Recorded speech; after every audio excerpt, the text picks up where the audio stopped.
ಕೆಲಸಕ್ಕೆ ಕಾರ್ಮಿಕರು ಬರೋಕೆ ನಿರಾಕರಣೆ ಮಾಡಿದ್ದಕ್ಕೆ ಅಮಾನುಷವಾಗಿ ಹಲ್ಲೆ ಮಾಡಿದ ಘಟನೆ ವಿಜಯಪುರದಲ್ಲಿ ನಡೆದಿದೆ. ಈ ಅಮಾನುಷ ಹಲ್ಲೆ ನಡೆಸಿದ ದುಷ್ಟರು ಸದ್ಯ ಅಂದಿರಾಗಿದ್ದಾರೆ. ಆರೋಪಿಗಳಿಗೆ ಪೊಲೀಸರು ತಮ್ಮದೇ ಸ್ಟೈಲ್ನಲ್ಲಿ ಟ್ರೀಟ್ಮೆಂಟ್ ಅನ್ನು ಕೊಟ್ಟಿದ್ದಾರೆ. ಇದರ ರಿಪೋರ್ಟ್ ಇಲ್ಲಿದೆ.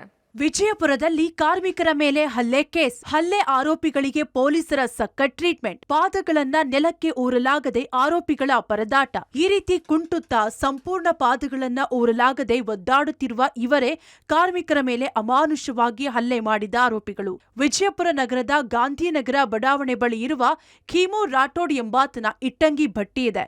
ಈ ಇಟ್ಟಂಗಿ ಭಟ್ಟಿಯಲ್ಲಿ ಕೆಲಸ ಮಾಡಲು ಬಾಗಲಕೋಟೆ ಜಿಲ್ಲೆಯ ಚಿಕ್ಕಲಗಿ ಗ್ರಾಮದಿಂದ 3 ಬಡ ಕೂಲಿ ಕಾರ್ಮಿಕರು ಬಂದಿದ್ರು.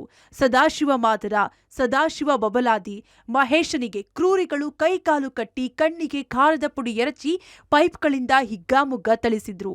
ಇದನ್ನ ವಿಸ್ತೃತವಾಗಿ ನಿಮ್ಮ ಪಬ್ಲಿಕ್ ಟಿವಿ ಬಿತ್ತರಿಸಿದ್ದೇ ತಡ.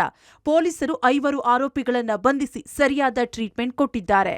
ಪೊಲೀಸ್ ವರಿಷ್ಠಾಧಿಕಾರಿಗಳು ಮತ್ತು ಪೊಲೀಸ್ ಸಬ್ ಇನ್ಸ್ಪೆಕ್ಟರ್ಗಳಿಗೆ ನಾವು ಶ್ಲಾಘನೆ ವ್ಯಕ್ತಪಡಿಸ್ತೀವಿ. ಯಾಕಪ್ಪ ಅಂತಂದ್ರೆ ಹಿಡಿಮುರು ಕಟ್ಟಿ 5 ಜನ ಆರೋಪಿಗಳನ್ನ ಇಲ್ಲಿ ಬಂಧಿಸಿದ್ದಾರೆ. ಅವರಿಗೆ ಸ್ಥಳ ಕೂಡ ಮಾಜರ್ ಮಾಡಿದ್ದಾರೆ. ಸ್ಥಳ ಕೂಡ ಅವರಿಗೆ ಮೊದಲನೇದಾಗಿ ಅಭಿನಂದನೆ ಕೂಡ ನಾವು ಸಲ್ಲಿಸ್ತೇವೆ. ಯಾಕಪ್ಪ ಅಂತಂದ್ರೆ ಇಂಥ ಘಟನೆಗಳು ಈ ರಾಜ್ಯದಲ್ಲಿ ಎಂದೂ ನಡೆದಿರಲಿಲ್ಲ.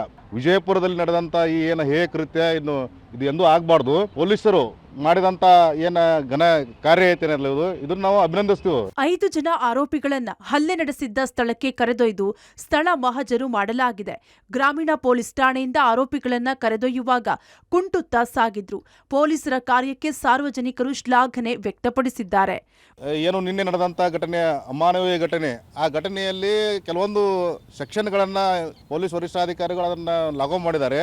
ಅದರಲ್ಲಿ ದಲಿತರನ್ನು ಬಿಟ್ಟು ಇನ್ನುಳಿದವರು ಬೇರೆ ಜಾತಿಯವರು ಇರೋ ಕಾರಣ ಅಲ್ಲಿ ಅಟ್ರಾಸಿಟಿ ಒಂದು ಲಘುವನ್ನು ಮಾಡಬೇಕಾಗತ್ತೆ.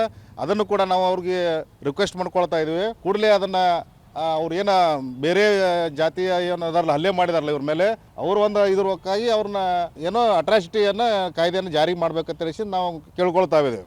ಒಟ್ನಲ್ಲಿ ಆರೋಪಿಗಳು ಮಾಡಿದ ಅಮಾನುಷ ಹಲ್ಲೆಗೆ ಪೊಲೀಸರು ತಕ್ಕ ಶಾಸ್ತಿ ಮಾಡಿದ್ದಾರೆ.